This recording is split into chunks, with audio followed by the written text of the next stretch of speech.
বাড়িতে এসেছি, তো স্টলে কিছু সেরকম আমি খাইনি, শুধু কফি খেয়েছি, কিছু খাইনি।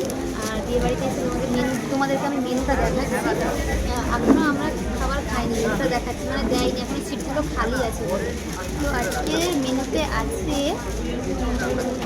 Salad, sauce, chicken cutlet, fried rice, chilli chicken, লেবু, আলু, চিপস, সাদা ভাত, চিংড়ি পোস্ত। ও বাবা, চিংড়ি পোস্তটা আমার ফেভারিট। আচ্ছা, তার সাথে আছে ভেজ ডাল, ভেজ ডালও ভালো লাগে, মটন, চিকেন, মাছ, মটনটাও আমি খাবোই। আর চাটনি, পায়েস, পাঁপড়, রাজভোগ, সন্দেশ, আইসক্রিম। তো এই আছে, আইসক্রিমটা তো খেতে হবে, খাওয়া শেষে না আইসক্রিম খেলে কেমন লাগে, তাই না? কি ব্যাপার, পাতায় তোমার জল পড়ে গেল? পাতা পরিষ্কার করছি, এবারে তো খাবো, খাবার দিবে, তাই না? ডায়েটিংও আছে, ডায়েটিংয়ে আছো, কম করে খাবে। একবার বলবে বলো তো, কিনে মনে হয় জানো, আমি কোনো 5বার বলেছি, দেখ আমার মনে উঠেই চলে যাবে।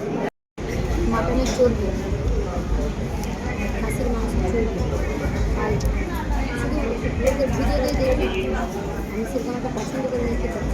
আপনি যদি ভিডিও করে দেখেন কেমন লাগে দেখে